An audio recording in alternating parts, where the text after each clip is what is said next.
Israel tem que ter um governo mais à esquerda, já tem. Isso aí. Os Estados Unidos têm que ter um presidente mais à esquerda, mais em consonância com a ONU, e é o que está acontecendo. Por isso que eu estou dizendo, é aquela coisa, eles vão devagarzinho, o gato está subindo no telhado, o gato caiu do telhado, daqui a pouco o gato morreu. É isso aí. Entendeu? Isso tudo está caminhando. Agora, paralelamente, essa guerra no mundo caminhando, eu creio que primeiro vai acontecer uma guerra mundial, que na minha opinião é a guerra de Gog e Magog. Entendeu? Essa guerra... É o Armagedon ou não? Não. É a guerra de Gog e Magog, que está lá em Ezequiel 38. Essa guerra vai causar um caos no mundo, que é o pano de fundo necessário para se fazer um acordo de paz. Magog são esses povos que se alinham. Nós estamos falando de Turquia, os persas Irã, estarão inclusos aí, né? Estamos falando de Rússia. São citados pelo nome. Pelo nome. Tá? Pelo é? nome. São os descendentes de Jafé. Entendeu? Exatamente. Eu tenho uma pregação que eu dou todos os nomes. Fiz um estudo extenso da etimologia e tudo. Ou seja, quando você vê esses caras, são todos esses que estão hoje Sim. aliados. Rússia, China, Turquia, Irã. Índia também, não? Não. Índia não. Não, Índia está do outro lado. Está do outro lado. A Índia está com os Estados Unidos. Tá. É. Então, agora, você vê que coisa interessante. A Pérsia foi a nação que permitiu que o povo de Israel que estava no exílio voltasse. Sim. Então, quando Ezequiel profetizou, ele falou de uma coisa que na época era um oxímoron, né? Um paradoxo, uma contradição. Por quê? Porque os persas é que libertaram o povo. Falaram, pode voltar, nós te damos dinheiro, te damos cartas. E aí Ezequiel escreve que no futuro os persas estariam ligados a Gog e Magog para invadir Israel. Então você vê como Deus é tremendo. Deus Em um conhece... período de paz, um período de relativa paz. De né? relativa paz. Então, quando você olha toda essa galera que está envolvida em conflito de China com Taiwan, Rússia com o eixo Ucrânia, de Magog se alinhando. Irã, é tudo o eixo de Magog, entendeu? Então, na minha opinião, vai acontecer essa guerra mundial que vai ter consequências mundiais, Gog e Magog, que vai tentar invadir Israel e Deus vai intervir. No final disso é que vai haver um acordo de paz. E nesse acordo de paz, Israel vai estar, sabe, muito fragilizado, embora vai ter uma vitória acachapante da parte de Deus. O povo vai estar falando, nós precisamos de paz. Então, cada um cede um pouco. Israel, cede um pouco. Olha, você vai ganhar o direito de construir o seu templo. Pensa, lá em Abu Dhabi já as 3 religiões juntas. Por que não? Os muçulmanos adoram na sexta. Os judeus no sábado, os cristãos no domingo. Mas é claro, ninguém atrapalha ninguém. Ninguém atrapalha ninguém. Quando o livro de Apocalipse fala para o anjo dar uma vara de medir para João, fala assim, olha, você meça o templo, mas você não entre na parte dos gentios, porque eles têm o direito por 42 meses. O que quer dizer isso? 42 meses são 3 anos e meio. 3 anos e meio. É a metade da tribulação, a isso parte, aí, né? a grande tribulação. Aí ele diz assim, você pode construir, mas não entre na parte dos gentios. A parte dos gentios é que são as 2 mesquitas lá. Olha como Interessante. Deus né? vai revelando se até isso. Só vai poder construir o terceiro templo. No passado, aquele monte inteiro era do povo de Israel. Quando Salomão construiu, era um monte mesmo. Quando Zorobabel e Esdras construíram, continuava um monte. Quando veio Herodes o Grande, ele fez Ele aplanou? aplanou tudo. Aplanou. Entendeu? Embaixo tem arcos maravilhosos. É uma obra de construção extraordinária. E ele diz que no futuro eles vão poder construir, mas não um templo, não o lugar todo. Eles vão ter que permitir que a parte dos gentios e pro judeu, goi, são as outras nações. Os goim, né, que são os gentios, são as outras nações. Você construa, mas não entre na parte deles, porque eles vão estar governando por 42 meses. Então não vai ser do mesmo tamanho o templo? Vai ser menor? Ele vai ter uma área que está à direita. Eu comecei falando, acabei não terminando. Quando uma pessoa um sacerdote estava queimando uma vaca vermelha, que é uma vaca sagrada, que não pode ter um novilho, pelinho, né? que seja diferente, que ele fica lá, ele era queimado no Monte das Oliveiras. Quando você for lá, você vai entender bem. No Monte das Oliveiras, você olha para o muro do templo e você vê a porta formosa ou a porta dourada. Por onde Jesus quando ela era por onde Jesus entrou, quando ela era aberta, você via até a entrada do templo. Hoje, eu levei, nesse ano agora que eu levei meu grupo, eu levei o povo lá. Eu falei, vocês estão vendo a Porta Dourada? Olha onde ela aponta. Não aponta para nenhuma das duas construções. Ela fica bem à direita. Então, de sul para o norte, o templo vai ser reconstruído na parte direita, ou seja, na parte norte do Monte Moriá. Para onde tem um visual da porta. É isso que eu ia falar, da porta você vai conseguir ver. Vai conseguir olhar, através da porta você vai conseguir olhar, lá do Monte das Oliveiras, você vai conseguir olhar lá dentro e ver o templo. Então, não vai ser necessário tirar nenhuma das construções. Entendi. E o acordo de paz vai permitir isso tudo. Vai envolver economia, dinheiro, porque essas nações vão receber apoio da Europa, dos Estados Unidos. E o diálogo religioso cresce. Por exemplo, o Papa Francisco, é um outro sinal para a galera aqui.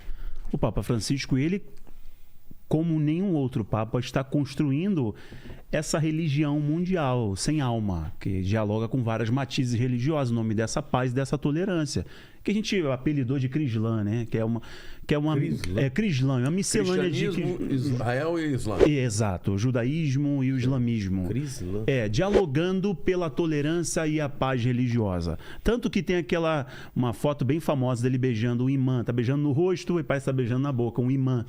Lá em 2019, logo em 2020 veio o acordo de paz, porque antes o Papa Francisco, que é um cara mais da canhota, né, mais à esquerda, vem articulando em nome dessa tolerância, essa religião ecumênica. E existe o parlamento das religiões mundiais. Existe esse parlamento, que é justamente estabelecer uma convenção para essa religião mundial. Lembra aquele papo do profeta, do Issa, não sei o quê? Então a Bíblia diz sobre esse falso profeta, que ele depende dessa plataforma global, dessa religião que prepara o caminho, né? Agora você consegue ver como todas as coisas estão caminhando? Porque para que haja o controle, você tem que ter um mecanismo tecnológico para você saber o que todo mundo está fazendo em todos os lugares. Então, hoje, com o 5G e depois com o 6G, os caras vão ver até o que você faz dentro do banheiro. Entendeu? Além disso, eles vão criar um sistema onde você não existe se você não se submeter ao sistema. Você vai ser um outsider. Você não vai conseguir atravessar num aeroporto. Você não vai conseguir comprar. Tem também o Starlink, né? O sistema do Elon Musk de satélite celular para tudo quanto é lado. Tudo quanto é lado. Ou seja, está tudo caminhando, porque, veja, quando o anticristo for governar, são 7 anos. Você não implanta tudo em 7 anos. Ah, não. Esse período que nós estamos vivendo é o período de transição. A questão da mudança ideológica, aquilo que está se tornando cada vez mais politicamente incorreto, o ódio exacerbado contra pessoas que são cristãs. Entendeu? Hoje as pessoas odeiam se você fala de Jesus. Entende? Claro que tem muita gente que não odeia e que ainda está sendo salva. Por quê? Porque o Espírito Santo ainda está trabalhando. Mas todos os elementos vitais de uma sociedade globalizada já estão caminhando. Então, eu não sei quanto tempo vai durar. Porque essa pergunta eu respondo todo dia. Todo dia. Quando vai ser? Daqui quanto tempo? Eu falo, não sei. Quanto tempo eu tenho? O lance da vaca vermelha que você falou, eu não entendi direito. Vai surgir uma vaca? Não, na verdade, na época que havia o sacrifício no templo, havia uma vaca, no inglês é red heifer. Era uma vaca muito rara, que ela não podia ter nenhum defeito, ela não podia ter um pelo branco, nem um pelo, ela tinha que ser totalmente vermelha. Essa vaca, ela era sacrificada no Monte das Oliveiras e queimada até as fezes. Sobrava nada dela, só cinza. Aí eles pegavam essa cinza e misturavam com água. Todas as pessoas que vinham de fora para adorar no templo, elas tinham que passar por debaixo do templo. Se você for lá, eles vão te mostrar. Tinha as chamadas mikvaot, que são as piscinas de purificação. Os caras entravam, se banhavam e quando saíam dali, eles recebiam também uma purificação dessa água misturada com a cinza dessa vaca vermelha. Sem isso, eles não estavam purificados para entrar na área do templo. E detalhe, hoje em Israel já se desenvolveu essa vaca vermelha, porque não existia mais. Como desenvolveu? Por cruzamento? Eles por cruzamento até chegar uma vaca que fosse absolutamente vermelha. Isso é fato, viu? Isso é fato. Isso é fato. Os caras fizeram uma vaca vermelha. Dá pra dar medo ou não dá? Total, o caminho é estreito. Isso é fato. É mesmo? É fato. Então tá tudo. Eles estão crendo. Olha, eu entendo bem o hebraico e leio bem o hebraico. Eu fui para Israel e eu tô vendo em todo lugar um cartaz. Você vai para lá, você vai ver. Um cartaz de como um rabino com um chapéu assim, escrito em hebraico, eu leio, né? Hameshiach Hamelech Yehi. Eu li aquilo e falei: o Messias, o rei Messias já veio? Ué? Eu perguntei para um taxista. Eu acho que não sei se o Ramon estava comigo. Eu perguntei para o taxista, falei: escuta, o que é isso? Porque os caras não acreditam que ele... O Messias, o rei, já veio. E o cara desconversou. Ele não respondeu, não sei o que lá. Eu achei escrito em todo lugar que a gente ia. Às vezes, durante a noite, a gente saía do hotel. Mas estava vendendo algum produto ou não? Não, é cartaz pregado em tudo quanto é lugar, em ponto de ônibus e tal. Olha, que interessante. A gente ia orar no monte à noite, é uma delícia, né? A gente passava pelo centro da cidade velha, parava num lugar para comer um kebab. E todo mundo, a galera, muita gente ia. E a gente voltava 2 horas da manhã, no dia seguinte começava o pau de novo. E eu entrei nesse restaurante, estava lá a foto do cara. Perguntei, ninguém me respondeu. A palavra Yehi é a palavra do Gênesis. Quando Deus fala haja luz, é Yehi-or. Então, Hamelech Hamashiach Yehi. Então, haja o Messias. Aí, quando a Aline, não sei se você conhece a Aline, do canal Israel. Aline de Israel, eu perguntei para ela, falei: Aline, eu li isso aqui, o que é isso? Ele falou: não, existem alguns judeus que acreditam que o Messias veio. Já veio. Só que esse cara morreu. Então hoje... Não foi Cristo. Não, eles não creem no Cristo. Eles não creem em Jesus. Eles estão dizendo que o Messias veio e morreu. E morreu. Só que eu falei: mas ele morreu. Ela falou: mas os ortodoxos, eles creem que está muito próximo à vinda do Messias. Então estão falando que é por questão de... próximo. Que é muito próximo. Então você vê, biblicamente falando, eles não vão crer no Messias de verdade. Eles vão crescer no falso. Vão crer no falso. Sim. Entendeu? Então, mais esse elemento, você vê, eles já prepararam tudo. Eles já estão no deserto fazendo os sacrifícios, preparando os sacerdotes, os coanins para isso. O Instituto do Templo já tem tudo pronto. Tudo, né? Ou seja, quando for permitido construir o templo, eles dizem que em 6 meses eles levantam. E segundo vocês estão falando, o Corão fala dessa vinda desse do Mahdi, que parece muito com a descrição na Bíblia do anticristo. É igualzinho. É igualzinho. Idêntico. Nossa, é assustador isso. Então. É, idêntico. Tem todas as características. E o Islã também fala de uma marca na testa, viu? Sério? Sim. Relacionado a? Relacionada ao trabalho do Issa, que vai convencer as pessoas... E você quer ver? De tantas pessoas orarem com a testa no chão, vão ficar com... O que a Bíblia fala a sua marca da besta? Na mão ou na testa? E você quer ver o detalhe? Né? Diz que o anticristo ele não vai ter respeito pelo amor das mulheres. Ele vai ser um cara que não respeita as mulheres. Qual é... Na Bíblia fala isso? Fala. Sim, sobre o anticristo, sim. Qual a religião que a mulher é... Tá na cara. Em segundo plano. Outra coisa, diz que vai matar por decapitação. Qual a religião que mata por decapitação? Muito, né? Diz mais, que ele vai mudar os tempos e as estações. Vai mudar o calendário. Eles têm um outro calendário. Então, existem aqueles, né, como... os adventistas acreditam que a mudança do calendário tem a ver com sábado para o domingo. Eles acreditam no decreto dominical. Eu não penso assim. Também não. Tá? Porém, a gente tem alguns sinais. Fala que ele vai ser um cara de boca grande, blasfemo. Entendeu? Blasfemo é que vai contra Deus, que fala contra, que não respeita as mulheres. Vai ser misógino. Outra coisa que a Bíblia também fala, que ele... Ai, meu Deus, fugiu que tem mais um detalhe super importante. Não vai respeitar a religião dos pais? Vai negar a religião dos pais também? Ou seja, ele vai ser oriundo de provavelmente de judaísmo e ele vai renegar? Vai renegar. Então pode ser que ele tenha uma origem tanto judaica quanto muçulmana. Entendi.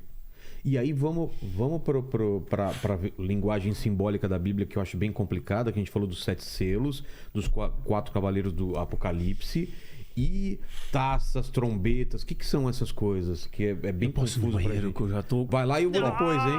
Aqui é assim, é muita água. Eu que sou veinho aqui, a gente não tá aguentando. A bexiga da gente aqui tá pior do que a sua, Mas isso aí é só avisar. Não, eu tô bem. Existem alguns teólogos que acreditam o seguinte, que tanto taças quanto trombetas são a mesma coisa. Ah, é? Era como se ele estivesse dando um replay, entendeu? Da explicação. Só que trombeta é como quem está olhando do céu. A trombeta é trombeta mesmo. Trombeta. Uma trombeta, olhando do céu para a terra, ele viu uma trombeta. João, certo. Deus levou ele para o céu e ele viu uma trombeta. Depois leva ele para a terra e ele olha de baixo para cima, a trombeta parece uma taça que está sendo derramada. Então essa é uma teoria. Tá. Porque quando você... Não gostei dessa teoria. Achei meio... Meio forçação de barra. Forçação de barra. Eu, na verdade, eu acredito que são 3 sets de juízos. 3 sequências de juízos, um pior que o outro. Selos, trombetas e taças. Tá. Porque tem alguns elementos de repetição. De morte, de terremotos, meteoros, são comuns, pestes. Tá. Mas você vê claramente que os números de mortos vai mudando. Então, eu penso que é Deus derramando juízo, mas mesmo dentro do juízo, ele dá para que as pessoas se arrependam. Mas o livro de Apocalipse diz, e mesmo assim, eles não se arrependeram para dar glória a Deus. Então vai ter gente, Vilela, que mesmo vendo tudo acontecer, ao invés de clamar a Deus e pedir por misericórdia, vai blasfemar. Mas o que são as trombetas, por exemplo? Uma trombeta, na Bíblia, sempre é um instrumento que chama atenção para alguma coisa. Um aviso? Um aviso. Por exemplo, em Israel, como é que você reúne 3 milhões de pessoas? Você toca trombeta. Tá. Então eles tinham toques de trombetas diferentes. Eles tinham toque de trombeta para reunir o lixo. Eles tinham toque de trombeta para reunir para adoração. Eles tinham toque de trombeta para a guerra. Era guerra. Sei. Todo mundo já procurava as armas. Então, ali esses toques de trombetas são literalmente sinais que Deus está dando para o juízo que vem. Já a taça, a Bíblia fala, o cálice da cólera da ira de Deus. Por quê? Porque naquele tempo você bebia através de um cálice, de uma taça. E Deus, ele fala, por exemplo, do vinho da cólera. Então, ele fala de pisar o lagar. O que é lagar? O que é o lagar? É um lugar onde você botava as uvas e as pessoas pisoteavam para fazer o vinho. Para fazer o vinho. E Deus, quando ele fala dessa última parte da tribulação, ele compara isso. Ele fala que as pessoas serão esmagadas como as uvas. E o vinho que vai sair dali é o vinho da cólera do Deus vivo. É comparado ao sangue das pessoas. Volta aquele papo lá do controle de Deus sobre os eventos. Então, veja, vai ser um tempo que nunca houve igual. A Bíblia diz que nunca houve nem igual. Haverá, né? E nem jamais haverá. Então, é um período em que, durante 2000 anos, Deus manteve a sua graça. E hoje, para você encontrar salvação, basta você dizer, eu sou pecador, Senhor, eu reconheço. Se arrepender. Aceitar Cristo. E eu quero Jesus como meu Salvador. A Bíblia diz que pela graça sois salvos, mediante a fé. Isso não vem de vós, é dom de Deus, não de obras para que ninguém se glorie. Ninguém merece a salvação, mas quem reconhece que precisa de um Salvador é salvo. E eu estou dizendo que nós estamos vivendo na última grande colheita. Ô Vilela, eu não me lembro, perante Deus eu estou falando, da última vez que eu preguei na minha igreja que não houve salvação. Eu não me lembro. Não consigo lembrar. qualquer culto, Sempre tem eu alguém... faço um apelo, tem pessoas se salvando. É uma coisa extraordinária. Então, estamos vivendo essa última grande E colheita. Deus está separando os seus já. Está separando. Ele está separando Quando os o seus. último... Ele está converter. separando os seus, Léo. Ele está separando o seu povo. Ouviu, Paquito? Não, eu não tenho culpa de nada. Não, tô falando, eu não tô falando nada. A igreja é comparada à noiva de Pastor, Cristo, né? Isso é tão bonito. Então, é comparada à esses símbolos, noiva e esses vai ser um símbolos, casamento. Dragão, noiva. O que é usado de simbólico no Apocalipse pra gente colocar? Bom, o os dragão elementos? é o símbolo de Satanás. Tá. Satanás é a serpente, é o dragão. A Bíblia fala, chama a antiga ele, serpente, né? A o antiga dragão. serpente, o dragão, o diabo. Tá. Entendeu? O dragão é o diabo. O cordeiro, tem bastante gente que divide sobre o cordeiro, né? No Apocalipse. Não, o cordeiro, na verdade, ele é um animal sacrificial, representa A Jesus. Cristo, né? É. João Batista falou, Sim, Esaías, Eis o Cordeiro é. de Deus tira o Eis aí pecado do Cordeiro de mundo. Deus tira o Então pecado sempre do que é mundo. cordeiro, sempre vai ser Cristo. É, mas o falso profeta diz que ele é parecido com o cordeiro, mas tem chifre. Entendeu? É o que? Um bode? De um bode. É um enganador, né? É o enganador. Porque isso prova de que ele será um líder religioso. Entendi. Porque a figura do cordeiro é a figura de alguém que está se tornando um instrumento para o sacrifício. A igreja é representada no Apocalipse por qual figura? A igreja é a noiva. É noiva? É a noiva de Cristo. No Apocalipse fala dos casamentos, das bodas do Do cordeiro. Cordeiro. O que seria a boda do cordeiro? É uma festa de... É uma grande festa que vai haver no céu de Jesus, o noivo, recebendo a sua noiva. Isso é Com maravilhoso. um povo Eu, redimido, quando a penso coisa nisso, mais eu linda, me mais emociono. extraordinária. E é aí que está a esperança, é no casamento. É. E você quer ver uma coisa interessante? Jesus, quando ele foi falar da vinda, em João capítulo 14, ele está preparando os discípulos para a morte dele e para a ida. Então ele começa, olha, não se turbe o vosso coração, crede em Deus, crede também em mim. E ele fala, eu vou para o Pai, vou preparar a morada e vou voltar. Isso é o casamento judaico. Porque eles, um homem judeu que ele quisesse se casar com uma noiva, uma jovem, ele ia até o pai dela e ele oferecia um documento, e nesse documento ele dizia tudo que ele ia fazer por ela. Se o pai lesse e gostasse do dote, daquilo que ele estava propondo, ele dizia, tá tudo certo. Eles selavam aquilo com vinho. Aí, o noivo, ele ia para a casa do pai e construía a casa dele. E ele voltava, geralmente, depois de 2 anos. Só que ele voltava sem que ninguém soubesse. Quando Jesus senta com os discípulos na última ceia, ele disse, esse é o meu pão, é o meu corpo. Tomai e comei e fazei isso em memória de mim.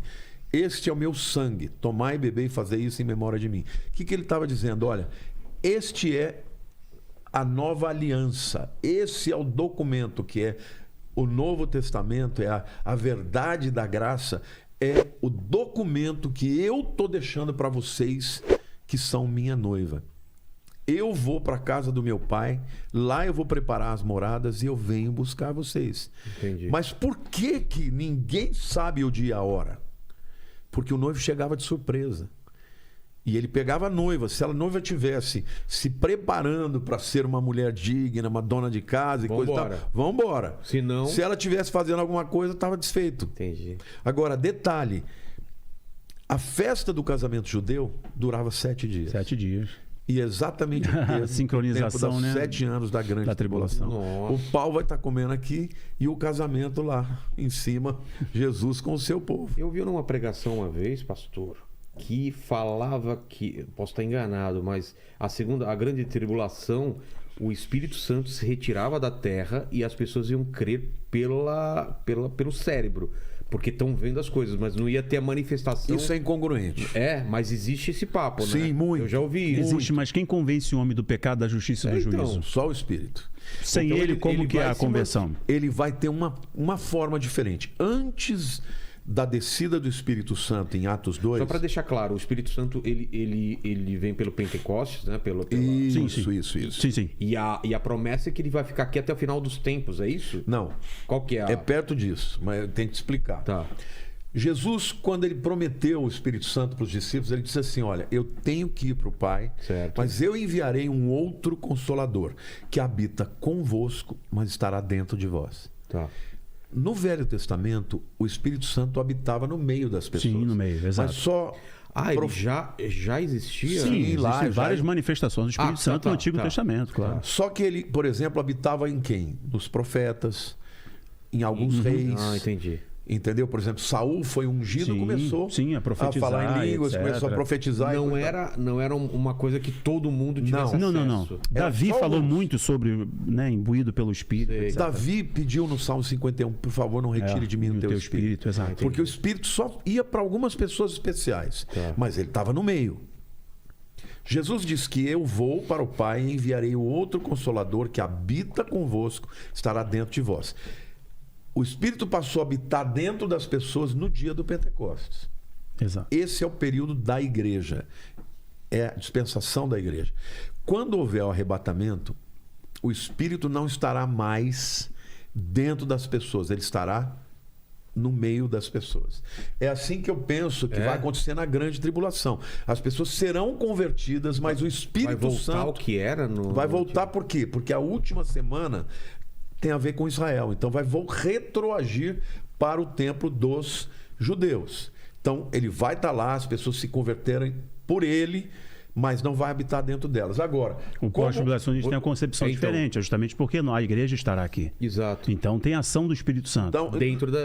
Dentro e atuando a partir de nós. Então a igreja ela permanece guardada, assim como o modelo que a gente viu na saída do Egito. Lembra da saída do Egito? Sim, Então, sim. um modelo do que vai acontecer na grande tribulação é a saída do povo do Egito. Então, essa sinalização de que a igreja continua influenciando o mundo, inclusive para estes que vêm da grande tribulação. E nós, a igreja, influenciando o mundo nesse tempo de grande tribulação. Então, o pós-tribulacionista tem uma concepção um pouquinho diferente, porque a igreja estará aqui, o Espírito Santo estará aqui, portanto, há arrependimento, há conversão por causa do Espírito Santo. E aqueles 144 mil, não tem esse... tem. Vilela tá mandando tudo. Ah, não! O cara não é fraco, né? Ele sabe tudo. Ele sabe tudo. eu É tenho... impressionante que eu assisto muito ele sabe de tudo, de tudo. De tudo. Eu me Isso é preparo legal, pra- isso é legal, isso é legal. E ainda não acionei meu ajudante, O ajudante. gospel aqui. Como que é aquele rapaz que fala de... Cantor, né? Um gordinho que fala careca, que fala... O Sérgio Sacani? Gostei demais dele. Estará aqui segunda de novo, porque também é um assunto que muito eu gosto. Nossa, é muito inteligente. Ele é muito Gostei inteligente. muito dele. Onde entra os 144 mil no 144 Apocalipse? mil, a Bíblia fala claramente que são 144 mil judeus Que vão voltar? Não, nascerão lá. Não vão voltar, eles nascerão, são jovens ou homens que nunca tiveram relação sexual com ninguém, são castos, e eles existirão para pregar o evangelho para o mundo, mas sobretudo para os judeus. Mas com uma visão de que Cristo já Crendo veio. em Cristo. Cristo é o Crendo em Messias. Cristo. Cristo é o Messias. Não, eles vão pregar Cristo é o que Messias. Jesus é o Messias. Exato. Yeshua HaMashiach. Yeshua HaMashiach. Jesus o ungido, né? Mas esse número é um número simbólico? Eu creio que não. Eu acho que é um número selado. Existem mesmo. pessoas que falam sobre o simbolismo desse número, né? É, porque na verdade o número 12 é um número simbólico, representa o Aí governo. é múltiplo de 12, né? Não, mas eu 144. creio que são Ok, eles ok. mesmos. São 144 Então não mil. seriam judeus que estão fora e voltariam para Eles vão Israel? se converter. Vão ser judeus. Como hoje já tem judeus. Eu tenho na minha igreja judeus que se converteram. Não, esse movimento que você falou de judeus que estão fora, estão voltando, é parte de um outro desde De outro sinal? de um sinal da reunião de Israel. Isso é profecia do Antigo Esses Testamento, 144 inclusive. mil são específicos. Mas são específicos. Eles são jovens ou homens que nunca tiveram relação com mulheres e eles vão proclamar que Jesus é o Messias. Eles vão pregar no mundo inteiro. Em que momento na tribulação? Na primeira metade Na primeira da grande metade, tribulação. Ô, Lene, você lembra de mais alguma coisa relacionada a isso? Ou o pessoal Pessoal do levantou chat alguma... ali. Tem alguma- eu vou fazer um xixi, aproveita. Olha aí, hein? Tem algumas perguntas aqui do chat, eu vou continuar lendo aqui, ó. A Carolina Florence, ela mandou o seguinte: boa noite a todos, queria agradecer o Rafael de me salvar de cometer um suicídio. Tem uma glória a live Deus. que ele estava fazendo. Faço tratamento para depressão e síndrome do pânico. Estamos vendo a Bíblia em 3D. Olha aí. Qual o Glória nome a dela Deus. mesmo? É a Carolina Florence. Carolina, eu lembro dela. Jesus te abençoe, Carolina. Obrigado, viu? Permaneça firme, o Senhor é contigo. Aí o Gessé Oliveira, ele mandou aqui, ó. O nome de Deus é Eu Sou. Por quê? Porque ele é o Criador. Sem o Criador não existiria. Deus não criou como indivíduo, e sim homem e mulher. Se tomam os seus nomes no capítulo 5, acho, a conversa deles sempre era nós. A pergunta dele é boa. Eu posso responder? Claro, por favor, por favor. A palavra Elohim, um dos nomes de Deus é Elohim. E tem depois o outro nome que ele se revela para Moisés lá na sarça ardente, que é Yud-Rei Vav-Rei, que é um nome que chama tetragrama. Tetragrama sagrado, impronunciável. Ninguém sabe qual é o som, porque ninguém pronuncia. Mas o nome Elohim, no início de Gênesis, é Bereshit bara Elohim et hashamayim ve'et haaretz. No princípio criou Deus os céus e a terra. A palavra Elohim está no plural. Esse sufixo im, no hebraico, é o plural masculino. Por exemplo, Yeled é menino, Yeladim, meninos. Tá. Então, no princípio, criou, teoricamente, deuses. Então, isso é complicado. Quando Deus fala, façamos o homem a nossa imagem e semelhança, isso é a figura da Trindade. É o Pai, o Filho e o Espírito Santo. Exato. Isso é muito difícil de entender, né? É o Pai, o Filho e o Espírito Santo. Mas Por isso, explica aí. plural. E tem muitos lugares na Bíblia. Entendeu? Quando vai chegar, por exemplo, na Torre de Babel, Certo. Deus está conversando com Deus. Exato. Ele está falando assim, Tá tendo umas manifestações aí, hein, meu? Eu vi um barulho aí, cara. Tá repreendido aí o negócio, Alguém hein? que tá cochilando ali e tá caindo em cima do... Então, assim, o Deus Criador, Deus Pai, na minha concepção, é aquele que fala. Haja. A palavra É o Criador. igual ação.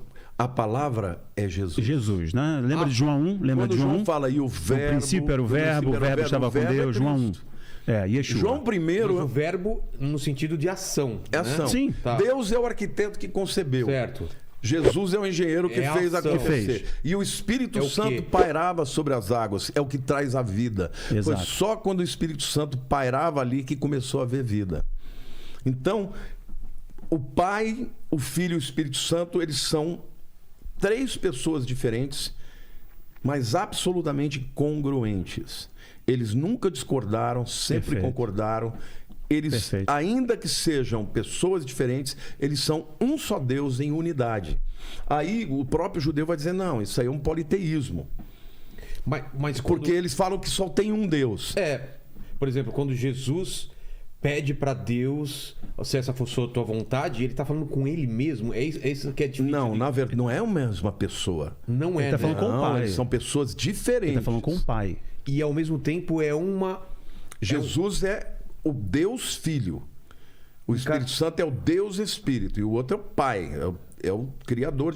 Na verdade, todas as coisas foram feitas por Jesus e sem Ele nada do que foi feito se fez. Entendi. É Ele quem opera todas as coisas.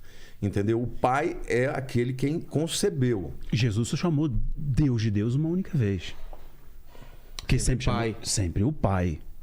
Foi só na cruz. Citando Eli, Salmo. Eli, citando lama, Salmo. lamartani. Citando o Salmo. Salmo Salmo 22. 22. Deus Porque pra meu, ele Deus não. meu, por que me abandonaste? Que é o Pai o tempo inteiro. Entendi. Multiplicando os pães, Pai te dou graça. Ressuscitando Lázaro, Pai te dou Quando graça. ele se refere ao Espírito Santo, Ele fala, Ele eu fala, enviarei o Consolador. Consolador. o Espírito da verdade que o mundo não conhece. Exato. Entendeu? É incrível, assim, incrível, não é totalmente incrível, mas é maravilhoso como você vê na Bíblia inteira a presença do Pai, do Filho e do Espírito Santo. E tem um detalhe que eu acho lindo. Na língua hebraica existe uma partícula que é chamada uma partícula intraduzível, que é a partícula et. Ela é formada pela letra Aleph e a letra Tav. Et. Ela aparece mais de 7.000 vezes na Bíblia. Essa partícula, ela só aparece na frente de um objeto direto. Por exemplo. Então, por exemplo, eu vou pegar no português aí, para o pessoal entender, né?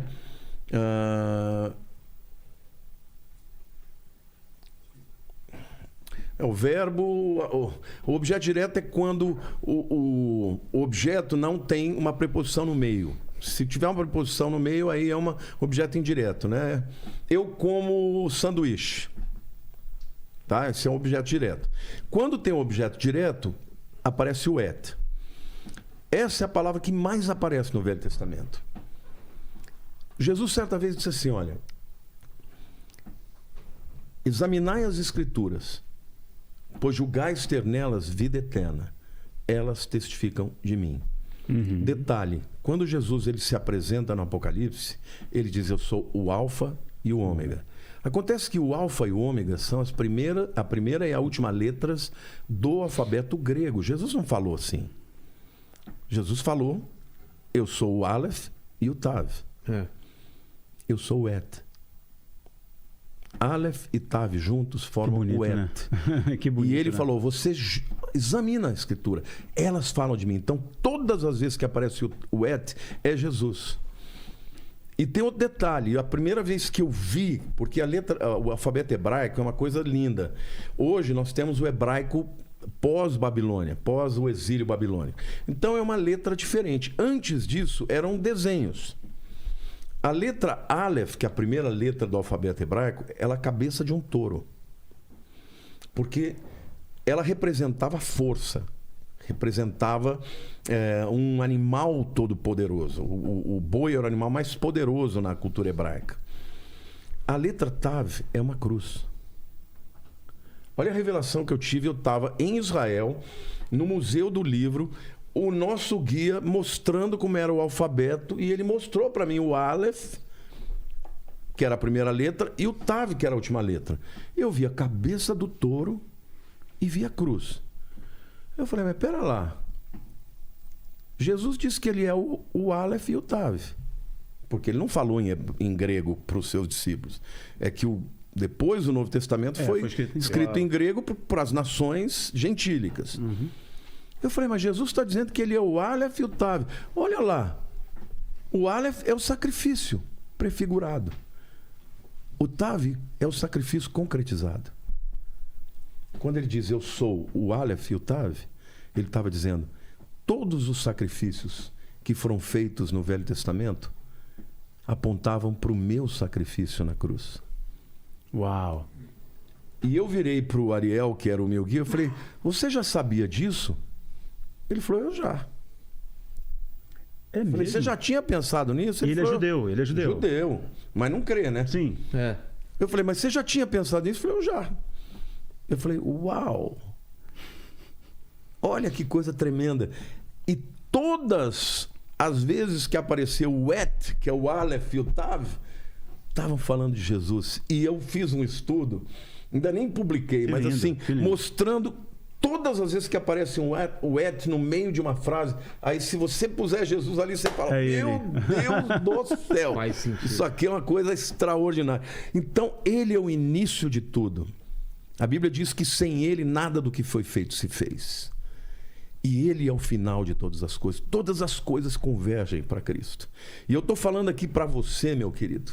Talvez você já seja de Jesus. Mas se você não for, eu quero te dizer que não existe outro nome mais extraordinário do que o nome de Jesus. Então renda-se a ele. A minha vida, Lene. A minha vida, Vilela. Antes de Jesus, você sabe disso. Era um caos. Mas hoje, todos os dias que eu me levanto dizendo, Deus, para quem que eu vou falar do Senhor hoje?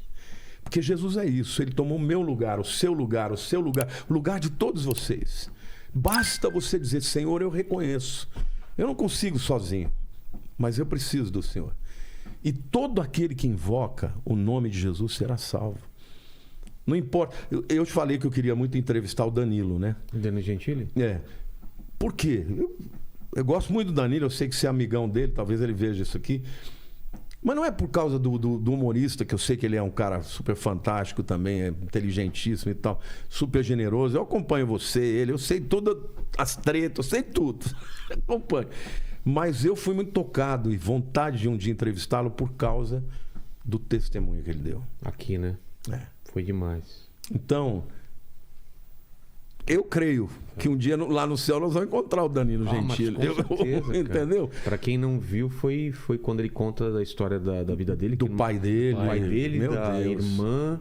Ele perdeu o Perdeu pai, tudo, irmã, perdeu tudo Desabou tudo, né? Desabou tudo.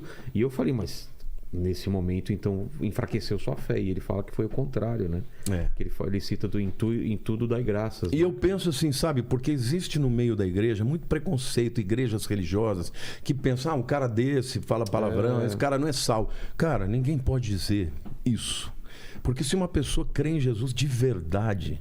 Exato. Ela vai ser salva por causa disso, não é porque ela merece. Sim. Todo dia eu tenho que explicar para as pessoas: olha, ninguém merece. Eu não mereço, ninguém merece. Se a gente quiser merecer, você não entendeu o que é Jesus. Jesus morreu pelos pecadores. Eu não vim para os sãos, eu vim para os doentes, porque os sãos não precisam de médico. Agora, tem que invocar Jesus. Tem que ser através dele. Se for através das próprias atos de bondade, ninguém vai chegar. E quando eu vejo o Apocalipse, eu vejo a apoteose. Aliás, apoteose é uma palavra grega, né? Teose é Deus, apoteose é da parte de Deus, é divino. A apoteose da história não é mais Jesus como o cordeiro que morreu, é Jesus como o rei.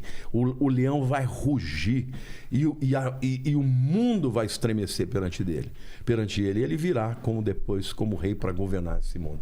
Então, por isso o Apocalipse não pode ser um episódio. Exato, né? exato. Não, deve todo ser. dia eu falo, é hoje, Deus, é hoje. E você? O meu amigo, o pastor Lamartine falando de algo tão bonito, tão importante para as pessoas aproveitarem a chance que tem, né? E a chance, assim, as oportunidades voam tão rápido. Eu tive um encontro com Cristo numa situação inesperada. Não foi numa igreja, não entrei numa igreja para ouvir uma pregação, ouvir um louvor, nada disso. Eu tinha um sonho de ser jogador de futebol. E eu tinha acabado de ser convidado para jogar no Fluminense. Cara, você também tem. Olha só. Você também tem história. Tinha acabado de ser convidado para jogar no Fluminense, disputando o Campeonato Carioca por um time pequeno lá, base, né? Chamado Mesquita, lá na Baixada Fluminense, né? Do ladinho de Belfor Roxo, conurbado ali os municípios. E aí, jogando contra o Fluminense, eu era goleiro. Fui convidado para jogar no Fluminense. Aí, voltando do treinamento lá em Xerém, longe, tá? Terra do Cláudio Duarte. Terra do Cláudio Duarte. Eu comecei a passar muito mal. Vomitar, febre, dor de cabeça, dor no corpo e tal. Eu cheguei em casa, meu pai me levou para um hospital no município do lado, Nova Iguaçu. Aí cheguei lá, o médico falou: Rafael tá com dengue hemorrágica, ainda bem que vocês correram aqui porque a coisa tá ruim. Nós vamos medicar ele, ver se as plaquetas se normalizam, ele tá com muita dor no corpo e tal. Passou mais ou menos umas 3, 4 horas que fui medicado, melhorei, fiquei bem, eles me liberaram, tá aqui o medicamento, dá para ele não sei o que, toma isso aqui, um antitérmico, não sei o que, tá, beleza. Eu sou de uma família muito simples, muito pobre, meu pai pedreiro, minha mãe dona de casa, muitos irmãos em casa e tal. E aí eu fiquei no quarto dos meus pais, deitado na cama dos meus pais, e eu só lembro até aqui, só até aqui. Daqui para frente que eu conto para vocês, para todo mundo, é o que os meus pais me relatam. Meu pai e minha mãe me colocaram ali e eu deitei. Eu lembro eu deitando. Aí já não tenho mais nenhuma memória. Minha mãe fala que mais ou menos uns 20 minutos, quando ela abriu a porta para ir lá me ver, eu estava com a boca aberta, os olhos arregalados, repleto de vômito, tentando falar e não conseguia mais. Já não me movia. Ali assim, enrijecido, né? Tudo travado. Ela grita meu pai vem correndo. Quando meu pai me pega no colo para me levar para o mesmo hospital que me atendeu na tardezinha do dia anterior, mais ou menos. Foi mais ou menos tardezinha do dia anterior. Quando meu pai me pega no colo, eu apago. Da minha casa até o hospital, meu pai vai fazendo massagem cardíaca, fazendo massagem, eu naquela coisa ali, ele sentindo que eu ia morrer, ele volta pro mesmo hospital, chegando lá, os médicos que me atenderam no período tardezinha à noite, do dia anterior, viram que deram um diagnóstico precoce, eu não estava com dengue hemorrágica. Eu estava na fase terminal de uma meningite meningocócica. Meu Deus do céu. Eu já cheguei ali, já fui pro aparelho, já respirava com auxílio de aparelho, tendo insuficiência, parada cardíaca e insuficiência respiratória. Que é a bacteriana, né? Que é a pior de É a pior. E eles, foi aquela correria, porque eles perceberam que foi um erro médico. Então, em questão de pouquíssimo tempo, o sonho de ser jogador, o sonho de mudar a realidade da família, o garoto mudar de vida, estava indo por água abaixo. Fiquei ali mais ou menos a madrugada inteira. Quando foi na parte da manhã, chamaram os meus pais e falaram: olha, Nós já ressuscitamos o Rafael várias vezes, ele está respirando com auxílio de máquinas, já estourou bolhas de sangue, que deu uma febre muito alta, estourou bolhas de sangue nas mãos e nos pés. Ele não pode ficar aqui, nós não temos recursos, isso foi em 97, o maior surto de meningite da história do Brasil foi em 97, eu estava na estatística. Eles falaram, Rafael, precisa ser transferido agora com urgência, porque a gente não tem recurso para isso. Eu fui transferido dali, fiquei 2 semanas completamente entubado ali no Hospital Clementino Fraga Filho da UFRJ, lá no Rio de Janeiro. Quem é do Rio aí está me assistindo conhece bem. O UFRJ era um hospital meio que referência, tal, universitário. 2 semanas entubado, as bolhas de sangue apodreceram. Os médicos iam amputar as minhas mãos e os meus pés. Meu Deus. Dia 21 de fevereiro de Quantos anos 1900... Eu tinha 16 anos, 15 para 16 anos de idade. O sonho de ser jogador estava indo embora. De 15 para 16 anos de idade. Eu lembro agora dessa cena. Eu abrindo os olhos na UTI, não conseguia falar, não sabia quanto tempo eu estava ali, não sabia o que tinha acontecido, não sabia mesmo o que tinha acontecido, mas eu recuperei a memória. Eu não sabia onde eu estava direito. Estava tudo muito turvo, não enxergava direito, não falava... Mas eu recuperei a memória. Quando eu recuperei a memória, eu lembrei das vezes que eu ia nas igrejas de crente. E eu lembrei que os crentes diziam que quem morre sem Jesus vai para o inferno. Então eu não pensei em voltar para o Fluminense. Um garoto pobre da Baixada Fluminense, filho de pedreiro que virava massa desde os 8 anos de idade com o pai, está com 16 prestes a entrar num grande clube, ele vai pensar só nisso. Mas quando eu recuperei a memória, eu só lembrei da oração que os crentes faziam nos momentos que eu ia na igreja. Sabe qual oração que eu fiz? Só mexendo a boca, eu não tinha voz como as pessoas estão me ouvindo aqui agora.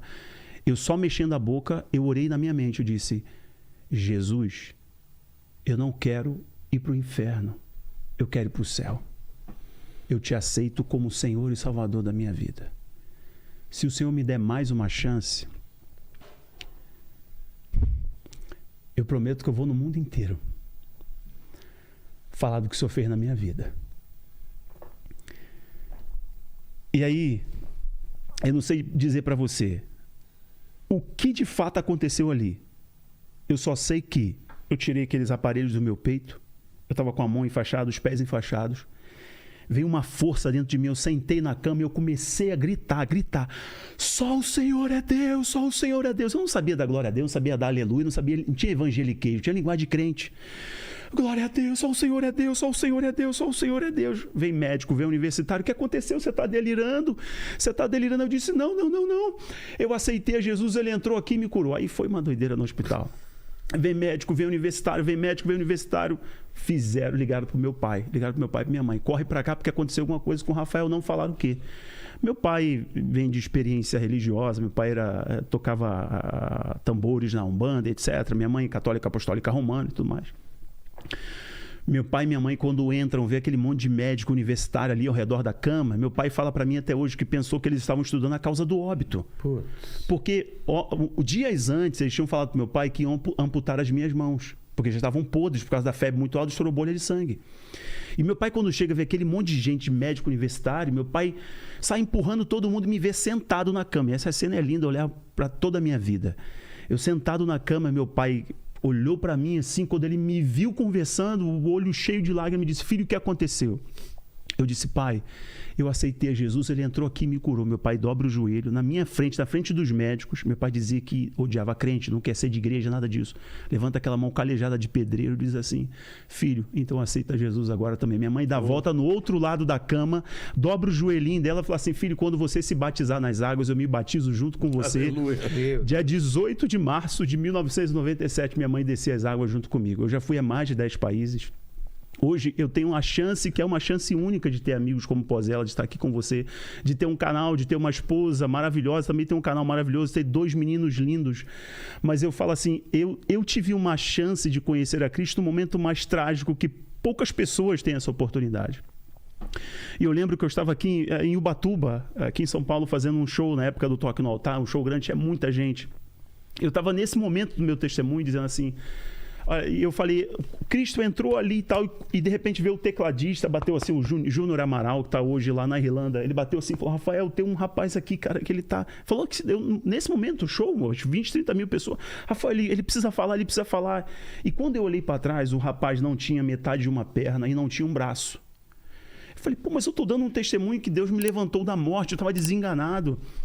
Ele falou, Rafael, ele tá desesperado, ele quer falar, mas quando eu ia negar, o Espírito Santo falou para mim, deixa ele falar. No meio daquela multidão, eu falei, vem cá, você quer falar? Vem cá. Na hora que o rapaz chegou perto de mim, ele começou a chorar copiosamente. Ele disse assim, eu sei tudo que você está falando, porque eu tive meningite, eu perdi minha mão, eu perdi a metade da minha perna, mas hoje eu tenho a minha salvação. Meu amigo, foram mais de 200 pessoas que creram em Cristo ali. Então, todo mundo que está assistindo a gente, ouviu a gente falar de Apocalipse, de sinais. Eu sei que às vezes essas informações tendem a ser um pouco até perturbadoras para algumas pessoas que não conhecem a esperança que nós estamos pregando através desses sinais. Mas todos vocês que estão assistindo a gente têm uma confiança, uma certeza de uma coisa. Não rejeitem o amor de Cristo, porque no final de tudo é o casamento do noivo, que é Cristo, com sua noiva, que é você, Vilela, que sou eu, que é o apóstolo Lamartine. São todos aqueles que creram em Cristo. Olha que coisa linda e extraordinária. Jesus falando em João, capítulo 1, versículo 11, assim, eu vim para os meus não me receberam. Aí o versículo 12, está falando dos judeus, eu vim para os judeus não me receberam. O versículo 12 de João 1. Mas todos aqueles que creram em meu nome, eu lhes darei o direito legal de se tornarem filhos de Deus. Então é para mim, é para você que está me assistindo. Não perca essa chance, todo mundo está assistindo a gente. Não perca a chance de ter uma vida com Cristo. Às vezes as pessoas perdem a chance de ter uma vida extraordinária com Cristo por causa de um péssimo líder religioso que ele conheceu, por causa de uma experiência ruim, de pastores que não foram honestos. E Deus está dando agora essa chance para essa pessoa que está assistindo a gente. De repente tem até gente assistindo que está com uma arma na mão querendo um suicídio, querendo se jogar de um prédio, querendo tomar um remédio para acabar com a própria vida, porque não vê mais esperança. Do começo ao fim a gente está falando de esperança. Olha, teve jeito para mim, eu estava morto. Ele entrou lá. Se teve jeito para mim e hoje ele me deu um dom, eu posso cantar o nome dele, já gravei vários CDs, DVD, já rodei o mundo cantando, pregando. Hoje eu posso me comunicar com milhares de pessoas, assim como, né, vocês, ele deu pra gente esse instrumento, você que está assistindo. Imagine o que ele pode fazer na sua vida. Eu queria aproveitar esse gancho, Vilela, porque um dos sinais que nós estamos no tempo do fim é exatamente o fato de que Jesus disse que o evangelho seria pregado no mundo inteiro. Eu sempre tive uma interrogação. Falei, como é que isso é possível? Como é que nunca vai ter missionário suficiente para ir para o mundo? E hoje, quando nós estamos aqui falando para milhares de pessoas, essa palavra que está aqui, ela vai continuar repercutindo no mundo inteiro. Você sabe que eu tive na Europa, depois de Israel. Eu cheguei lá, muita gente falou comigo na Itália. Eu te conheci no podcast do Vilela. Poxa, uau. Você não tem ideia de quanta gente falou isso para mim. E eu fico pensando, olha, às vezes as pessoas não entendem que Deus é muito maior do que as nossas concepções. Porque você é um cara muito generoso. Você tem esse dom. Eu gosto muito de assistir os podcasts. Você é um cara que recebe todo mundo, mas você tem uma grande qualidade. Você sabe ser o coadjuvante quando você traz o seu convidado. E você é muito educado. Você entra na pilha, você deixa o cara se expressar. E por isso você tem um público vastíssimo de A a Z. E quando você traz pessoas como nós dois, que somos crentes, né? Eu sou um pastor, meu objetivo é falar de Jesus. O cara que está aqui, que jamais iria pegar e entrar no meu podcast, mas que entra no teu, fala, uai, que interessante esse camarada. Nunca tinha visto por esse lado. Verdade. Então, assim, hoje, esse é um sinal do fim, porque hoje nós estamos chegando no mundo inteiro, nos 4 continentes. Então, eu creio que nós estamos muito mais próximos. Verdade. As pessoas falam, pastor, você acha que nós somos a geração do fim? Eu creio. Isso é um dos temas que eu queria falar. Porque é um dos sinais. Você sabe que certa vez Jesus estava respondendo para os discípulos qual seria o sinal da vinda dele. Ele falou, olha, vocês observam a figueira. Quando a figueira está florescendo, está próximo o verão. Tá. Bom, por quê? Porque uma árvore, ela floresce na primavera. Primavera vem antes do verão. E Jesus falou, Quando vocês veem a figueira florescendo, está próximo o verão. Aqueles que virem a figueira florescer, não passará essa geração sem que eu venha. Agora, detalhe, a figueira é o principal símbolo de Israel. De Israel, né? O que é o florescimento de Israel? Na minha opinião, não é só 48, não é um quando evento ele só, se né? tornou... Mas a partir de 1967, Concordo. quando Jerusalém voltou para a mão do povo judeu. Então, ali, para mim, começou a última geração. Então, eu creio que nós estamos na geração Próximo que de vai ver vermos o Jesus verão, voltar. né? Do verão, que é a volta dele. Ele disse, quando vocês virem a figueira florescer, não passará essa geração antes que eu venha. Então, eu creio que nós estamos mais próximos do que podemos imaginar. As pessoas perguntam, quantos anos? 10, 20, 30? Pode ser. Por quê? Porque estas coisas que precisam estar prontas têm que acontecer. Então, você ainda vê muitos focos de resistência. Por exemplo, os Estados Unidos, pode escrever o que eu estou te falando, não vai acontecer da vinda de Jesus antes dos americanos deixarem de ser a nação hegemônica do mundo. Que essa ordem tem que passar, né? Essa nova ordem, ela não é uma ordem que, embora a OTAN, embora as nações da Europa, do ponto de vista comercial, ainda dependam dos Estados Unidos, mas o que os Estados Unidos representam é tudo contrário à Europa. E quando você vai para a Europa, ninguém mais fala de Deus. Nos Estados Unidos, ainda que tenha muita gente apostatando, ainda tem muita gente invocando a Deus. Ainda tem muita gente, sabe, orando. Então, eu creio que nós vamos ver o Império Americano cair. Outro dia assisti um podcast, não me lembro o nome, de um escritor falando ascensão e queda dos Estados Unidos. Eu achei muito legal, tem até o nome de um livro que eu comprei, não li ainda, porque fala exatamente isso. Legal. Então, eu creio que nós vamos ver a queda dos Estados Unidos, o fortalecimento dessas etnias em torno da ONU, em torno desse acordo com as nações árabes, e estamos nessa direção. Tem um historiador, o Eric Robesbaum, que ele fala exatamente nessa linha, sem nenhum viés bíblico. Ele fala, o século XIX será da Europa. Foi. O século XX dos Estados Unidos. E o século XXI será da China. Ou seja, ele está falando de um outro país que representa esse desafio da ordem, que quebra essa hegemonia, né? Então não tem como derrubar esses pilares da civilização ocidental sem realmente derrubar esse cabeça.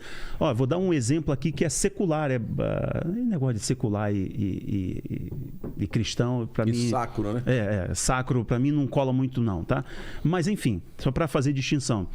Um clipe, ele é para quem gosta de música de rock mais pesada e tal, eu não curto tanto, mas como músico acabo ouvindo. Mas eu fiz uma análise no canal sobre um clipe do Iron Maiden, que é Writing on the Wall, escrito na parede, que ele pega a festa de Belsazar, né, no livro de Daniel, e ele mostra exatamente a passagem dessa ordem, como os globalistas fizeram a China e outros impérios e sistemas mais totalitários para derrubar essa ordem e para surgir uma nova ordem no final. Qual que é a figura mais importante na China? Qual é o animal que representa a China? O dragão. E quem que é o dragão? É o próprio caído. A Pode simbologia, ser, né? A simbologia, pode ser né? que represente uma hegemonia que parte dali. Assistam depois esse clipe lá, né? Esse clipe lá, Writing on the Wall, mais ou menos isso aí. E um detalhe, por exemplo, a Bíblia fala que virá um exército do leste de Israel de 200 milhões de soldados. Num tempo que o mundo não tinha 200 milhões de pessoas. Exato. Então, assim, tá tudo acontecendo, meu amigo, tá chegando. É isso ou tem algum assunto importante para ser levantado? Tem uma pergunta aqui da... Cadê? Deixa eu achar aqui, que ela passou a live inteira fazendo e agora na hora de eu fazer a pergunta sumiu aqui. A live inteira ela estava fazendo a mesma pergunta? Ela fez a mesma pergunta e é o seguinte, ela tá pedindo para falar sobre a cidade de Neom. Deixa eu achar aqui, caramba. Aqui, ó. É assim, ó. O Anderson mandou no lugar da Camila, que tava pedindo a live inteira aqui. Fala da cidade de Neom e a ligação com o anticristo. Eu nunca ouvi falar disso. Também não. Não. Cidade de Neom? há uma cidade de neon, tipo Nova York, alguma coisa assim, que tem... Não, mas eu não sei se Não, acho que é um também. modelo de cidade artificial, cara. Mas eu não vou Tem nada a especular ver. porque eu não tô. Ela não passou tô a por live dentro, inteira não. Desculpa aí. perguntando e alguém passou aqui a pergunta. Ela tá desculpa, confundindo é. Nostradamus com a Bíblia. sabe? Pode ser. Desculpa. Isso pra Eu mim já, foi eu já novo. ouvi alguma coisa sobre, mas eu não domino, então. Tá. Aí, ó, aqui, ó, a Ana Paula, ela tá dizendo assim, ó, converti-me através do pastor Lamartine no ano de 2020. Uau. É, Pandemia. E aí ela fala, como posso ter passado 27 anos da minha vida sem saber de tanta coisa? Aí ela fala que ela era católica, líder de um grupo na igreja, mas que não lia a Bíblia e não sabia. Como é que ela chama? O nome dela é Ana Paula. Ana Paula, eu queria dizer para você que é para isso que eu existo. Para pessoas como você. Todos os dias pessoas falam isso para mim. E eu, assim, eu sou a pessoa mais aberta. Muita gente pergunta, pastor, eu sou católico, tem que mudar para o evangelho? Eu falo, não, querido, você tem que aceitar Jesus e viver para Jesus. Exato. Pois é. Não é placa de Já briguei muito igreja. com a minha mãe por causa disso, depois eu percebi que não tem vale a nada pena. ver. Não vale a pena isso. Ela continua com a fé dela, ela acredita Creia em em Cristo. Cristo e tal, Não, e fala assim, mas é aquela coisa do santo. Ó, gente, quem de nós não tem alguma coisa que esteja crendo errado? Mesmo nessa questão que nós estamos falando. Pode ser que eu esteja errado, pode ser que o Rafael esteja. Isso vai nos tirar do céu? Não, quem nos leva para o céu é Jesus, né? o católico pode ter o santo, você pode ter outra coisa que você nem sabe que é exato. teu ídolo, né? É lógico. Pode estar em alguma coisa que você acredita que está... Você quer ver um ídolo? Hoje nós estamos com um viés no meio da igreja que é essa teologia da prosperidade. Exato, isso eu acho Entendeu? tão estranho. Eu nunca vi na Bíblia, a Bíblia dizendo para você que você tem que ser rico, ou que você tem que ganhar dinheiro. Dinheiro nunca foi. E hoje você só não tem vai gente ser falando nessa de dinheiro. vida que Vou te ensinar a ficar rico, vou te É. ensinar as chaves. Eu fico com uma irritação com esse E negócio. Jesus falou bem sobre isso, mamon, né? Então eu penso Ou você assim, serve a Deus ou serve a mamon. cara, só tem uma coisa que a gente tem que ter: humildade. Eu falo para Deus, Senhor, nunca me deixe acreditar que eu tenho algum mérito na minha salvação. Isso É aí. só por Jesus. Então a gente tem Só que pra vocês continuar... entenderem, a gente não está respaldando idolatria, não. Hipótese alguma. Está Estamos só errado, mostrando é que a pecado, essência é isso mas aí. quem vai... É a Bíblia servir diz, a Cristo. nunca diga quem vai subir ao céu, quem vai descer ao abismo. inferno. Exato. Eu não sou juiz de ninguém, isso Exato, pertence a Deus. exato, é isso aí. A minha É isso aí. questão é pregar, falar. É isso aí, E agora pregar uma- Jesus, né? E um cara de uma tribo, ou uma criança, ou uma pessoa que não tem contato com o que a gente está falando aqui, e aí qual que é a chance dela de salvação? Porque se ela nunca ouviu falar em Jesus, mesmo nos tempos de Eu hoje. penso assim, que antes da acontece, né? idade da Vou opinar sobre consciência, isso. antes da idade da consciência estão todos salvos. Ok. Uma pessoa que tem um problema mental, Concordo, entendeu? concordo. Está salvo. Criança. Concordo, Por quê? concordo. Porque você é julgado pela sua consciência. Exato. Exato. Romanos fala claro isso. Exato. Agora, se uma pessoa não ouvir falar de Jesus porque ela não teve acesso, eu creio o seguinte, que aquela pessoa que Deus conheceu na eternidade e soube alguma coisa a respeito dela, que ela tinha que ser salva, ele vai fazer chegar lá. E até mesmo aparecendo, como ele apareceu para Abraão. Tá cheio de testemunhos na internet de muçulmanos Opa! Coreia do E Norte. que verdade, viram na é Coreia do verdade. Norte, Sim. pessoas que falaram, Deus Sonharam existe, com me Jesus, mostra. etc. Ou sonharam, ele apareceu. Sim. Ó, eu conheço, Eu creio eu também. não posso nem falar, né? Eu participo de um grupo de pastores e tem um pastor egípcio de uma grande igreja, não posso dizer o nome dele, que ele pede para Tá bom. não contar. Então ele tem um acampamento que ele reúne os muçulmanos para treiná-los, os que se convertem e tal. E um dia ele estava com um grupo de treinamento, ensinando as pessoas a orar, ensinando a Bíblia e tal. E ele olhou no meio e viu duas pessoas que não eram dali do grupo. Sim. E aí ele ficou ali, ele falou, deve ter sido convidado de alguém e tal. Na verdade, um deles tinha falado para a mulher dele, olha, vai ter uma reunião, fui convidado e vai ter muita comida, eu vou lá. Aí a mulher, não vai porque você vai se converter. Ele falou, que vou me converter, mulher? Eu vou lá mesmo para comer. tirar uma com a cara dos crentes lá, eu vou lá para comer e tal. E ele foi. E estava lá, depois que ele falou, ele deu um estudo, explicou como é que fazia para orar. E aí ele falou, agora vamos botar em prática. Vocês vão começar a orar. E ele viu esse cara, levantou e começou a orar, mas com uma eloquência. mas com uma eloquência, e falando e Uau. tal. Aí quando o cara terminou de orar, ele pegou e falou assim, esse pastor falou assim, poxa, quem é você? Eu não te conhecia, você tem muita unção. Você é cristão há quanto tempo? Ele falou, não, eu acabei de ter um encontro com Jesus, ele apareceu para mim aqui agora. Uau. Nossa. E eu estava falando com ele. Uau. Eu vim aqui para tirar maior pelo na cara dos crentes, assim. Agora orem por mim. Porque minha mulher disse que se eu viesse aqui eu ia me converter. E agora o que eu vou falar para ela? Quando ele chegou na casa dela, na casa dele, e ele foi explicar para ela, ela falou assim, você não sabe o que aconteceu. Ela teve o mesmo encontro com Jesus lá na casa dele. Uau. Esse outro que bonito. tinha ido com ele se converteu pelo testemunho dele. O cara viu Jesus. Olha. Então, eu tenho cada testemunho. Tem um outro cara no Irã que o cara, ele começou a ouvir falar de Cristo, né? E ele estava indo nas reuniões secretas. E um dia, um dos grandes líderes de uma mesquita teve um problema de constipação, mas tão sério, que o cara estava desesperado. E ele era conhecido desse cara. E esse cara foi lá e teve coragem de dizer para ele. Falou, olha, Jesus pode te curar. E contou. Aí o cara falou assim, então chama lá esse cara. Só que é o seguinte, se ele não orar por mim, se eu não ficar curado, eu vou denunciá-lo. E o cara foi lá e chamou o líder espiritual, não sei se era um pastor e tal. Você tem coragem de ir lá e orar? Ele falou, claro que eu tenho. E ele foi lá, orou pelo cara, o cara saiu dali, na hora foi pro banheiro e botou tudo pra fora. Meu Deus. Olha. O cara se converteu, falou para toda a mesquita de Yeshua, e aí começou a pregar e começou a ver um movimento de salvação. Então, eu creio, sabe, que Jesus está aparecendo para muita gente que não recebe Acorda, o evangelho. Paquito. Eu tô acordado, tô repostando a galera aqui no, Não, você no tava Instagram. ele falando e você focando nele, mano. Você tá dormindo muito. A câmera Também, nele e ele ó. falando. Também aqui já são 11h14, Ele né? já falou, Paquito, né? acorda. Pronto, agora ele terminou de Paquito. falar. Ele parado aqui, ele falando e olhando a câmera. E ele assim, ó, o dormindo de olho aberto. E o pessoal no chat, ó, a câmera aí, corte aí. Pô. Paquito viajando, velho. Ô, Vila, sabe uma coisa interessante que eu queria Mas desculpa, falar te sobre isso? interrompi. Não, é só para dizer o seguinte, que Deus, quando ele quer se manifestar, ele se manifesta. Uma coisa que eu creio, sabe, Vilela? Primeiro, Deus conhece o coração de todos.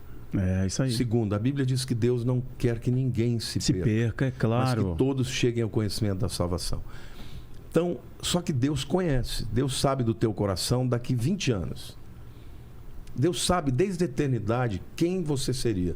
Então, ele não vai permitir que ninguém que tivesse uma oportunidade real de se converter não se converta por não receber a palavra. Entendi.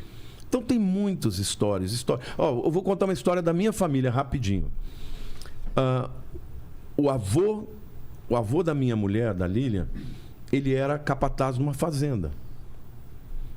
Ele estava lá mexendo com os animais e de repente uma Bíblia cai lá de cima. A filha do dono da fazenda tinha se convertido e o pai perseguindo ela. Quando o pai entrou, ela jogou a Bíblia que ela estava lendo. A Bíblia caiu aberta no versículo mais famoso da Bíblia, que é João 3,16. Porque Deus amou o mundo de tal maneira que deu seu Filho unigênito para que todo aquele que nele crê não pereça, mas tenha vida eterna. Esse homem se converteu. A família dele tem mais de 500 pessoas convertidas. Nossa. Os Faria, mais de 30 pastores. Esse camarada Que bonito, se converteu com uma Bíblia que caiu do alto, aberta em João que bonito. 3,16. Deus não vai deixar que ninguém que seja aberto para ele deixe de se converter. Agora, tem pessoas que você prega, você conta testemunho e a pessoa não aceita, ela zomba. Um camarada desse vai ouvir e vai ser responsabilizado por não ter crido. Então, eu não tenho dúvida de que Deus ama tanto que todo aquele que tiver um coração aberto, ele vai fazer chegar a palavra. Mas sem Jesus não tem salvação. Sabe o que eu acho, Vila? Sabe o que eu acho uma coisa interessante? As pessoas às vezes têm uma visão sobre Deus muito equivocada, que é aquele velho barbudo, ranzinza, que está do seu seu trono olhando e buscando o erro de alguém para sentenciá-lo, né? Então, às vezes, as pessoas têm essa imagem de um Deus julgador e punitivo, enquanto, na verdade, ele é o Criador que deixou sua assinatura na sua obra mais bonita. Deus fez todas as coisas pela sua palavra, o haja, e para o ser humano, ele fez dele mesmo. Ele fez com as suas mãos e depois ele soprou o ruá. Ele soprou. Então, você tem algo dele e você tem a assinatura dele. Uma coisa muito interessante eu lembro de uma história quando estava naquela época do genoma, do projeto Genoma Humano. Mapeamento. O mapeamento, tá? O Obama até teve um papel importante nisso, milhões e milhões de dólares, etc. E aí os cientistas norte-americanos chegaram numa incógnita. Peraí, que padrão é esse que aparece aqui no gene humano, no DNA, ECG-AT, né? ECG-AT, citosina, guanina, e eu sou de geografia.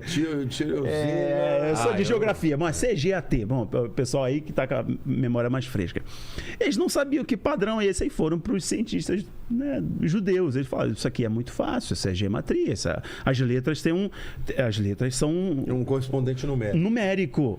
E isso aqui é a assinatura do Criador, está dentro de você, o padrão dele. Não é CGAT, a Yud He Vav He, é a assinatura do Criador. Do nome impronunciável de Deus.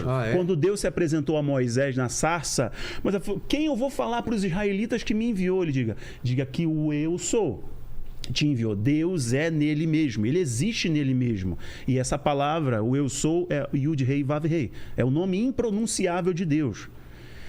Está aí dentro de você, no seu código genético, mas não está só em você.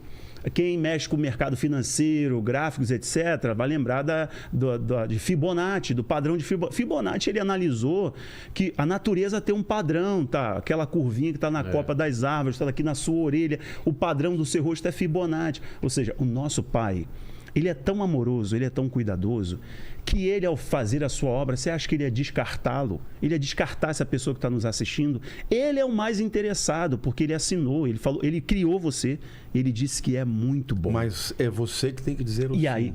E aí que está a decisão do ser humano diante dessa obra. Porque não existe amor verdadeiro se não houver escolha. Então, o Paquito ali, ele é muito amado por Deus, viu, Paquito? Mas ele tem que... Mas um dia você tem que falar, eu estou aberto para que você se mostre. Porque você tem uma mulher linda, né? Parabéns. Obrigado. E você orou para Jesus cegar ela? Se você tivesse o poder de convencê-la, automaticamente você não ia. A me amar? Não, claro que não. Como meu filho, né? Exato. Às vezes eu falo, pô, será que meu filho gosta de mim mesmo? Porque ele é só mamãe, mas aí eu faço de tudo pra que ele demonstre, fala, papai te ama, e aí? Aí ele vai também te ama. E o amor, ele é fruto de uma escolha, né? É claro. De um arbítrio, de um livre-arbítrio. Senão não tem vantagem nenhuma, né? E o teu pai, nosso pai, ele é reativo. Deus é Deus de reação. Está em toda a Bíblia. Buscar-me-eis e me achareis. Exato. Batei e a porta se abrirá. Vinde a mim. Olha, eu estou à porta e bato. Se você abrir. Então Deus é Deus de reação. Ele quer que a pessoa... Mas ao mesmo tempo ele fala, eu vos escolhi.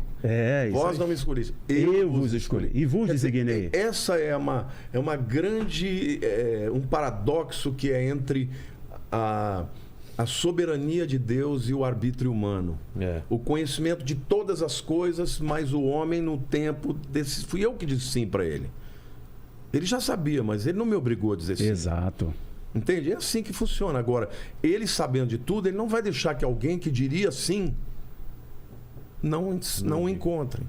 Então, eu creio que nós estamos vivendo nesse tempo que nunca as pessoas tiveram tanta chance, tanta oportunidade. Isso aqui, toda vez que você traz alguém, eu já vi vários, né, episódios aqui que você trouxe, eu gosto quando você traz um rabino, um padre, um pastor. Isso é legal. É muito legal. É muito legal. É porque as pessoas estão ouvindo e elas vão ter a oportunidade de dizer sim para Deus. Exato. Obrigado demais por esse papo. Me emocionei, aprendi bastante, tive algumas revelações aqui. Ô, Lene, fale, o que você achou do papo aí?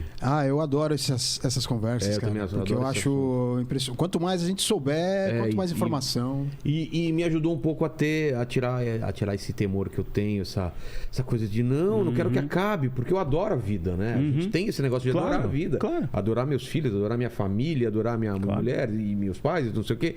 E a gente não quer que isso acabe, mas tem todo esse lado, né? Sem De dúvida. Que tem a vida eterna, tem muito mais do que A restauração isso, né? de todas as coisas. Exato. Você ainda é jovem, você tem o quê? 40? 39. Vou fazer 40 agora. Nasci em 70, mas eu sou muito... Cada 70, perna aí. 70 dá 42. Ó, Os dias estão se cheguei perto. cortando. Quando eu vivi, os dias eram mais longos. por Não, isso só para... Usou a informação. Eu perguntei olha só. para uma mulher... não A velocidade perguntaria, do cara. Mas, por exemplo, para mim passou muito rápido. Passa. Eu fiz 61 anos É um e piscar de passou olhos. voando. É. E é tão gostoso, cada dia que passa, eu vou percebendo, né? O nosso corpo vai perdendo o vigor, você vai ficando. Né, eu fui um jovem atleta, muito ativo. Hoje eu estou com 61 anos, assim, gordinho, né? Mas uma coisa eu tenho dentro de mim. Cada dia que passa, eu estou mais perto de Deus. Então hoje eu tenho aquela. Outra forma de encarar. a Eu vida. tenho uma Sim, sensação de ter que remir o tempo. Eu falo, Deus, não sei quantos anos eu tenho, mas eu quero, a cada dia da minha vida, eu quero fazer um dia para celebrar, para curtir. Eu curto demais meus netinhos agora, a minha esposa. Eu amo Jesus, eu amo falar dele. Eu tô aqui, você vê que eu falo disso aqui como se fosse o primeiro dia da minha vida.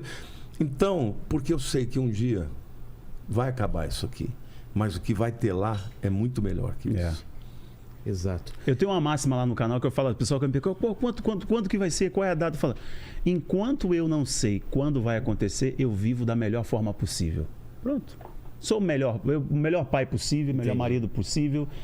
E isso está no controle do Eterno, está na mão do controle de Cristo, né?